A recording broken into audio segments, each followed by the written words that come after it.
Hey, I'm Zach Zeller, America's number one practical nutrition coach, and I'm here to tell you 3 ways that you can stick with weight loss even better. So, here's the simple truth about losing weight it's easy in here. The thing is that you already know what you have to do drink more water, take a walk, eat more vegetables, get good sources of beans, whole grains, all that stuff. You know that. It's common knowledge. You don't need a PhD in nutrition to be able to lose weight. You don't even need a master's or a bachelor's. You know? I'm not even sure if you need a high school diploma. So you are more than qualified right now to lose all the weight you want.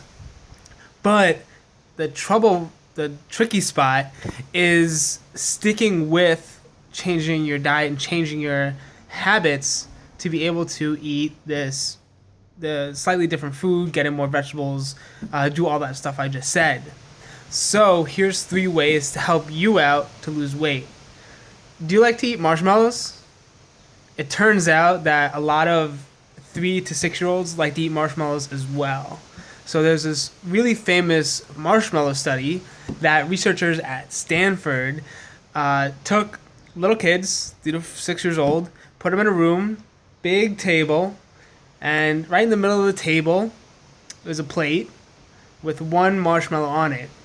Now, the kids were so excited, right? You get a marshmallow. That's not to like. There's a twist. This is probably one of the more evil experiments done on children because the kids could eat the marshmallow or they could wait 15 minutes and get 2 marshmallows. And the only thing better than one marshmallow is 2 marshmallows. So these kids, it was great. These kids were in agony. They were wriggling in frustration, sitting at this big table, trying to hold out 15 minutes to get that second marshmallow.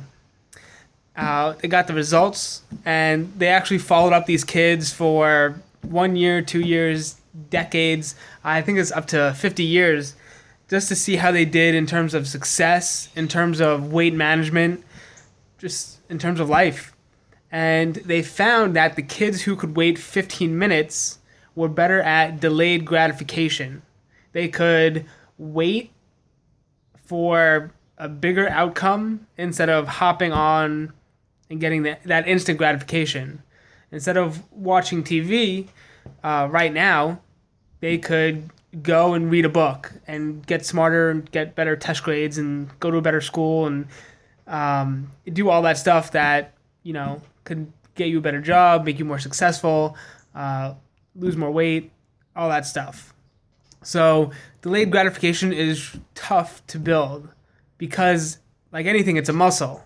And if you're very used to eating a lot of these foods that hit all those pleasure centers with all the fat, sugar, and oil in them, all the processed boxed foods, if you're used to just watching TV whenever you want, if you're used to, I don't know, just pretty much doing anything you want, then you don't have a lot of that impulse control. So let's build you some. We're going to start small here. This is my favorite tip. I don't care if you heard it before. I say it all the time. It's the stop and wait method.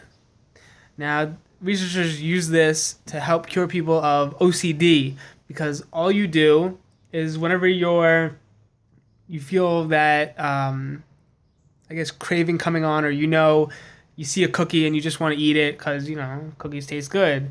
You're just going to tell yourself to just wait a sec and come up with an excuse for 15 seconds, 30 seconds, 2 minutes. You got to tie your shoe first and then you'll eat it. Or you got to check your phone for new emails. Or you have to go to the bathroom. Or you have to do 5 push-ups. Or something like that. Anything that will take some time and distract your brain from wanting to immediately see the cookie, reach out and eat it. You're disrupting that pattern. Good, right? You got that? So that's going to be a very powerful one.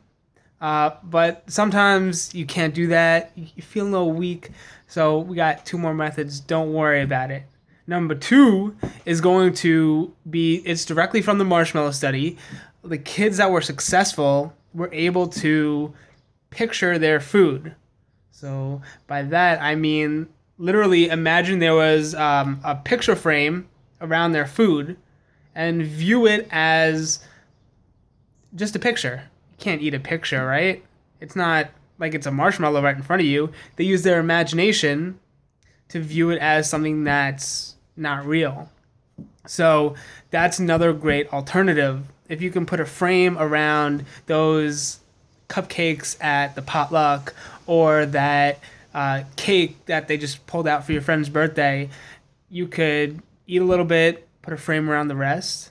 Or you could, if you're really full, you ate a lot during dinner, you'd put a frame around it and you don't want to eat it at all. Now, there's one thing stronger than just putting a frame around it. You could actually make it negatively associated with something in your mind. And so, my favorite example of this, I read a case study where a client really loved these like fudge stripe cookies. Loved them, couldn't get enough. And so, talking about it and kind of delving into the psychology behind it, she realized that eating a whole sleeve or up to a whole box of these cookies was leading her to gain weight. Now, she had this shirt she hated. It fit her terribly. It was a white shirt with all these black stripes going across. And so what she did is she associated the stripes on the shirt with the stripes on the cookie. So whenever she saw that cookie in the future, she would feel disgusted because it was associated with that negative feeling from the shirt. So those are three great tips for you to use and implement some practical nutrition into your life. If you want more, then check the link down below to head to our online headquarters and grab your free weight loss kitchen makeover for 11 more action steps you can use starting today to lose weight without any effort, just little environmental tweaks. It's pretty cool stuff. And as always, if you have any questions or comments, put those down below. Give this video a thumbs up if you liked it. You can give it 2 thumbs up if you really like it. I don't know if YouTube can handle that though. And don't forget to subscribe to find out when I come out with new videos. Have a good one.